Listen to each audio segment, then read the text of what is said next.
Deus nunca pediu templos, isso mesmo, Deus nunca pediu para construírem templos, porque essa não era a sua vontade, e sim a vontade do homem. Veja só, Davi e o profeta Natã decidem por conta própria construírem um templo para Deus sem consultar a vontade do Eterno. Leia comigo.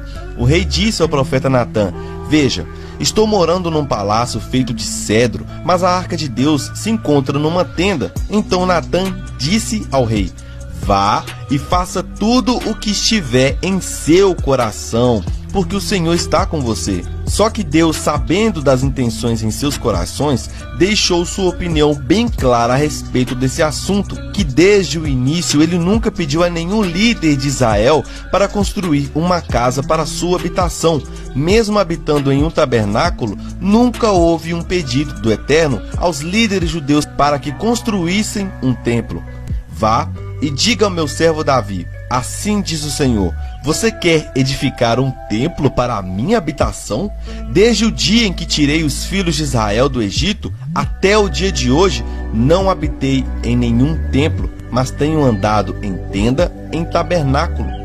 Em todos os lugares em que andei com todos os filhos de Israel, por acaso falei alguma palavra com qualquer das suas tribos, a quem mandei apacentar o meu povo de Israel, dizendo: por que vocês não construíram um templo de cedro para mim? Mas o Eterno tinha compaixão por Davi e o povo de Israel.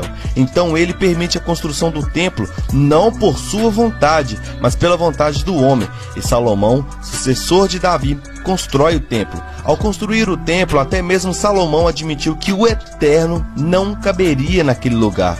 Agora, ó Senhor, Deus de Israel, que se confirme a palavra que falaste ao teu servo Davi. Mas será possível que Deus habite na terra com os homens? Os céus, mesmo os mais altos céus, não podem conter-te, muito menos este templo que construí. Mesmo assim, o templo foi construído devido à promessa que Salomão deveria construir o templo. Só que o tempo se passou e os próximos líderes do templo se corromperam e transformaram aquele lugar em covil de ladrões, a busca de riquezas e abuso de poder sobre os judeus daquele tempo, a ponto de Cristo virar as mesas dos comerciantes da fé, pois aquele lugar era a casa de oração. Mas já era tarde, o templo já estava corrompido desde o início pelo seu próprio construtor, que se corrompeu com a idolatria. Por isso, quando Cristo vê os seus discípulos comentando sobre a beleza do templo, Cristo, já cansado de tanta corrupção e idolatria a Mamon, disse que não sobraria pedra sobre pedra daquele templo. Alguns dos discípulos estavam comentando como o templo era adornado com lindas pedras e dádivas dedicadas a Deus. Mas Jesus disse: disso que vocês estão vendo, dias virão em que não ficará pedra sobre pedra, serão todas derrubadas. E sim, as pedras do templo caiu.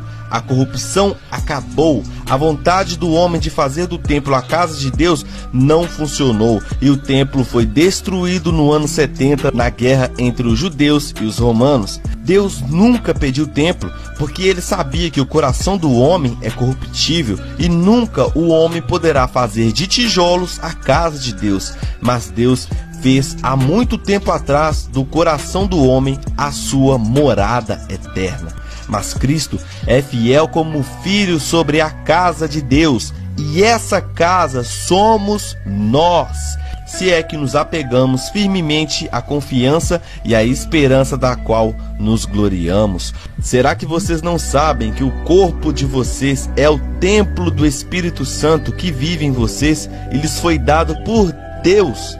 Vocês não pertencem a vocês mesmos, mas a Deus. Outros estudos e vídeos como esse você acompanha em nosso perfil. Aguarde que novos estudos estão chegando.